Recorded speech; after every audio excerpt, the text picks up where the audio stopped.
Stock front suspension ng motor ko na si Snow out at napakasolid na Kaita o Kiyata front suspension in. Ngayong araw nga ay samahan nyo na naman si Uncle Brake sa pag-upgrade ng motor ko na si Snow. Sa tropa ko nga lang pala kukunin yung front suspension. Kaya in-schedule ko na nga pala siya after ng trabaho ko. At syempre yung kasabay ko nga pala neto pa uwi is yung katrabaho ko na si JP. Ito na nga rin pala yung current na status ng motor ko na si Snow. Napakasolid talaga ng violet projector na gawa ng Motorific Garage. At ito na nga pala, nakalabas na nga pala kami neto ni JP sa building na pinagtatrabahuhan namin. Syempre, fist bump na muna bago maghiwalay sa daanan. Kita nyo nga pala, napakaswabe nga pala ng motor dito ni JP. Pagka-out ko nga sa trabaho ay babiyahe nga pala ako neto mula sa office papuntang Mandaluyong. Medyo traffic nga pala dahil rush hour. Pero okay lang yon dahil magiging sulit naman itong magiging lakad ko. In less than an hour nga ay nakarating na nga pala ako nyan dito sa may Mandaluyong. Good morning.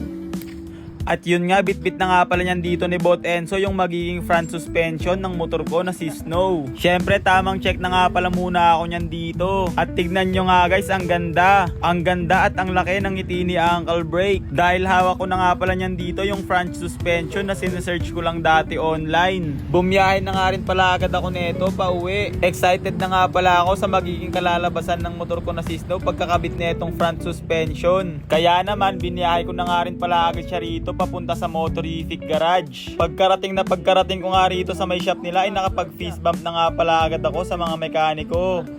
Shout out nga pala sa inyo. At yun nga, tamang tingin at check na nga pala kami nyan dito ng front suspension ni Snow. Kakaiba nga pala yung disenyo ng front suspension na to at meron nga rin palang kabigatan. Kita nyo naman sheesh, napakaswabe at napakasolid ng itsura. Sa tingin nyo guys, babagay kaya to sa motor ko na si Snow? Inahon na nga rin pala agad niyan dito sa may gawaan si Snow para masimulan na nga pala yung gawa. Yan na nga pala, una nga palang tinanggal niyan dito is yung gulong at saka yung mags. And after nga nun is nakalas na nga rin pala agad niyan dito yung stock na suspension. Ganito na nga pala yung stock na front suspension ni Snow. Gamit na nga pala at matagtag na kaya saktong-sakto nga pala itong Kiyata na ikakabit dito kay Snow. Ayos nga pala magpagawa at napaka-quality talaga magpagawa rito sa Motorific Garage. Maingat nga pala sila rito sa pagkakabit ng mga pyesa ng motor. Ito na nga pala guys, nakakabit na nga pala niyan dito yung dalawang front suspension na Kiyata. Sheesh, napakaangas. Hindi nga pala swak yung stock na caliper kaya kailangan nga pala siya natabasan. Mabuti na nga lang at kumpleto yung gamit dito sa Motorific Garage kaya hindi na nagka-aberya at hindi na sila nahirapan. Maya-maya nga lang ay okay na at swabing-swabe na nga pala yung bagong itsura rito ng motor ko na si Snow. Kaya nakipag-fist bump na nga pala ako niyan dito sa mga bossing ko sa Motorific Garage.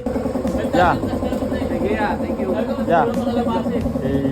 At ito na nga pala guys yung bagong itsura ng motor ko na si Snow.